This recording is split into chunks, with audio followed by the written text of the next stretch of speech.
আমরা সূরা আল ইনশিরাহ নিয়ে আলোচনা করব। সূরা আল ইনশিরাহের মধ্যে গুরুত্বপূর্ণ যে এমসিকিউগুলো আছে সেগুলো আজকের ক্লাসে আমরা জানার চেষ্টা করব, পড়ার চেষ্টা করব, বোঝার চেষ্টা করব ইনশাআল্লাহ। আসো শুরু করি। সূরা আল ইনশিরাহ নাজিলের মূল উদ্দেশ্য কি? যে এই সূরা যে আল্লাহ নাজিল করলেন, কোন উদ্দেশ্যে নাজিল করলেন, এর কারণ কি ছিল? কাফেরদের শাস্তির বিবরণ, মুশরিকদের কুকর্মের বর্ণনা, কুরাইশদের সমালোচনা, রাসূল এর মূল উদ্দেশ্য ছিল ক নম্বর কাফেরদের শাস্তির বিবরণ।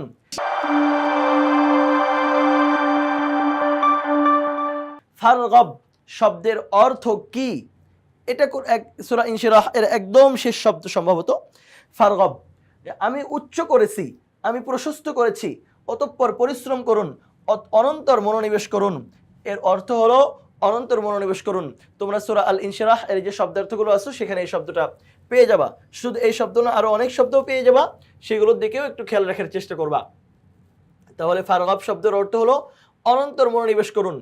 এরপরে যেই এমসিকিউটা আমাদের সামনে আসছে একটু দেখার চেষ্টা করি আমরা। হ্যাঁ, আমরা পেয়ে গেছি। সূরা আল ইনশিরাহ এর অন্যতম শিক্ষা কি? এখানে 4টা শিক্ষা দেওয়া আছে। মানব জীবনে হাসি কান্না থাকবেই, সালাতে উদাসীন ব্যক্তিদের জন্য মহাধ্বংস, মানুষই সৃষ্টির সেরা, সালাতে অবহেলা করা যাবে না।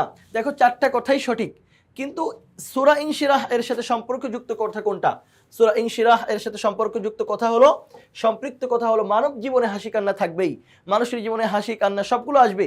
এটাই সূরা আল ইনশিরাহ এর মূল শিক্ষা। আদিল সাহেব আড্ডা দিয়ে অনেক সময় নষ্ট করেন। আদিল সাহেব কোন সূরার শিক্ষা লঙ্ঘন করেন? সূরা আশ-শামস, সূরা ইনশিরাহ,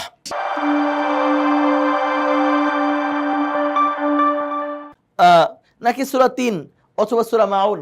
তিনি কোন সূরা এর শিক্ষা লঙ্ঘন করছেন? তিনি যে সূরা এর শিক্ষা লঙ্ঘন করছেন সেটা হলো সূরা আল ইনশিরাহ। কারণ সূরা ইনশিরাহের মধ্যে আল্লাহ বলেছেন অবসর পাইলে ইবাদত করেন, তো তিনি অবসর পাইলে সেটা নষ্ট করতেছেন। সুতরাং তিনি সূরা আল ইনশিরাহ এর শিক্ষা লঙ্ঘন করেন, আড্ডা দিয়ে সময় নষ্ট করে। এমন অভ্যাস যদি তোমাদের কারো থেকে তোমরা সেই অভ্যাস পরিত্যাগ করো।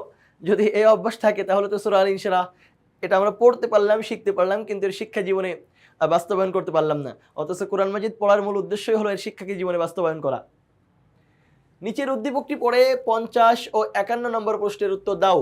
নাসিমার বাবা আজ সকালে পবিত্র কোরআনের একটি সূরা পড়েছিল। সূরার একটি আয়াতে মহান আল্লাহ বলেন, নিশ্চয়ই কষ্টের সাথে স্বস্তি রয়েছে। আচ্ছা, প্রশ্ন হলো নাসিমার বাবা পবিত্র কোরআনের কোন সূরা পড়ছিলেন? আদ-দোহা, আল ইনশিরাহ, আত-তিন, আশ-শামস। নাসিমার বাবা কোরআন মাজিদের যেই সূরা পড়ছিলেন সেটা হলো আল ইনশিরাহ। এই সূরার মধ্যে আল্লাহ বলেছেন ইন্না মাআল উসরি ইউসরা, কষ্টের পরে স্বস্তি আছে। এটা সূরা আল ইনশিরাহ এর সাথে মিলে।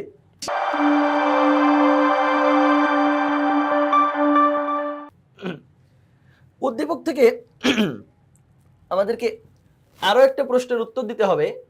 সেটা হলো এই সূরার শিক্ষা হলো দুঃখ কষ্টে হতাশ হওয়া যাবে না। আল্লাহ যাকে ইচ্ছা সম্মান মর্যাদা দান করেন।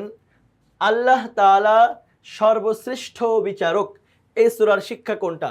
আল্লাহ তো সর্বশ্রেষ্ঠ বিচারক, ঠিক আছে, কিন্তু এইটা সূরা আল ইনশিরাহের শিক্ষা না, এটা অন্য সূরার শিক্ষা। প্রথম দুইটা সঠিক, তো প্রথম দুইটা কোথায় আছে? 1-2 আছে ক নম্বরে। সুতরাং এই প্রশ্নের সঠিক উত্তর হলো ক। এরপরে প্রশ্নের উত্তর দিতে হলে আমাদেরকে আরো একটা উদ্দীপক পড়তে হবে।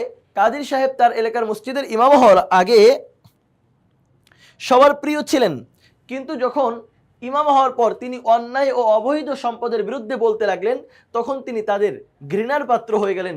উক্ত ঘটনায় কোন সূরার শানে নুজুলের সাথে সাদৃশ্য? সূরা আশ-শামস, সূরা আদ-দোহা, সূরা আল ইনশিরাহ, নাকি সূরা আত-তিন? এটা সূরা আল ইনশিরাহ এর সাথে সাদৃশ্যপূর্ণ। তোমরা সূরা আল ইনশিরাহ এর শানে নুজুলটা পড়ে নিবা, তাহলে এই প্রশ্নের উত্তরটা তোমাদের অন্তরে, তোমাদের মনে আরো বেশি করে বসে যাবে ইনশাআল্লাহ। তো আদিল সাহেবের যেই শানে নুজুলের সাথে মিলে সেটা হলো সূরা আল ইনশিরাহ।